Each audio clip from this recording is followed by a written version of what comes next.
বিয়ের পর একদিন মেয়ে তার বাবার কাছে একটা চিঠি লিখলো, বাবা, ফুলশয্যার রাতে আমি বুঝতে পারলাম আমার স্বামী আমাকে কতটা ভালোবাসে, কত রকম কথা দিল, কথা নিল, সুখ দুঃখের সাথী হয়ে থাকবে। তোমাদের জামাই আমার সাথে, আমি কান্না করছিলাম, তোমাদের জামাই সান্ত্বনা দিয়ে বলছিল, দূর পাগলি, এক বাবা মাকে ছেড়ে এসেছো, এখানে আরেক বাবা মা পেয়েছো, আমি আছি, তোমার দেবর আছে, ননদ আছে, তুমি কান্না করার সময়ই পাবে না। দেখো, আমি জানি বাবা তুমি খুব খুশি হচ্ছ আমার এই চিঠিটা পড়ে, তবে আমি তোমাকে চিঠি লিখছি অন্য একটা কারণে। বাবা, তুমি কেন এদের এখনও যৌতুকের টাকা দিলে না? এই 7টা পশুর জঙ্গলে কেন আমাকে রেখে গেলে? বিয়ের পরের দিন সকাল হতে না হতেই শাশুড়ি মা তোমাদের দুজনকে গালাগালি দিচ্ছে বিচ্ছিরি ভাষায়।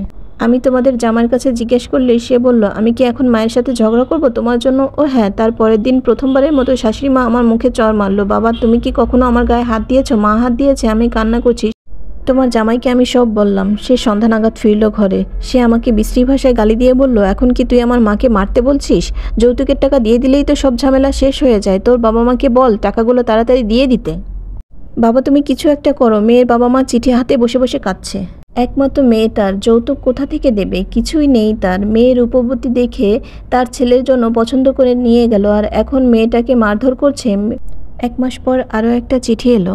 বাবা, কতদূর কি করলে? আমি এত মার আর সহ্য করতে পারছি না।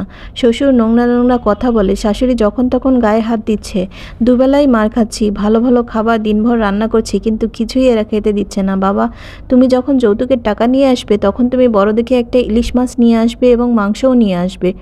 এসব খাবার আমি রান্না করি, কিন্তু এরা কেউ খেতে দেয় না। খেতে চাইলেই বলে, বাপকে বল কিনে আনতে, তারপর খাবি। ও বাবা, কবে আসবা তুমি? তুমি যেদিন আসবা সেদিন যৌতুকের টাকা আনতে ভুলো না যেন। মেয়ের বাবা মা চিঠি ধরে কাঁদছে।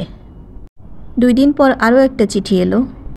বাবা, তুমি জানো আজ আমাকে ওরা সবাই মিলে মেরেছে।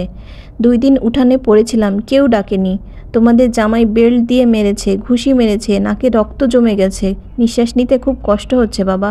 দেওর ননদ ধরে রেখেছে, শাশুড়ি মুখ চেপে রেখেছে যেন আমি চিৎকার করতে না পারি। আর তোমার জামাই শুধু মেরেই গেছে জানো বাবা। এখন আর চিৎকার গলা থেকে বের হয় না, ছাই চাপা চুলার মতো ভিতরেই থেকে যায়। বাবা, আমি এখন ভাতের থেকে মায়ের বেশি খাই। তুমি কোথায় রেখে গেলে আমাকে? বাবা, যৌতুকের টাকা নিয়ে যত তাড়াতাড়ি পারো চলে এসো। 20 দিন পর আরও একটা চিঠি এলো। বাবা, তুমি যৌতুকের টাকা নিয়ে তাড়াতাড়ি চলে এসো, না হলে আমাকে এখান থেকে নিয়ে যাও। আমি আর মার সহ্য করতে পারছি না। আমার সারা গায়ে রক্ত জমে গেছে। মেয়ের বাবা আর দেরি করলো না, এবার বসতভিটা বিক্রি করে মেয়ের শ্বশুরবাড়ি আজ যাচ্ছে। বাবার মনে আজ খুব খুশি। ইলিশ মাছ, মাংস, তরকারি যা যা নেওয়ার সব নিয়ে হাস্য উজ্জ্বল চোখ মুখ নিয়ে মেয়ের শ্বশুরবাড়ি যাচ্ছে, যৌতুকের টাকা নিয়ে যাচ্ছে। বাবা উপস্থিত হলো অনেক দিন পর, তার মেয়েকে আজ দেখবে। মনের উল্লাস আকাশ ছোঁয়া। দরজা ধাক্কা দিয়েই দেখে কোলে পিঠে করা বড় করা আদরের মামনিটা আজ দড়িতে ঝুলছে। আহারে বাবা, তুমি বড্ড দেরি করে ফেলেছ। আমাদের সমাজে বিবেক জাগ্রত হোক, বন্ধ হোক এই অমানুষিকতা। ধিক্কার জানাই এমন কাপুরুষদের যারা যৌতুক লোভী।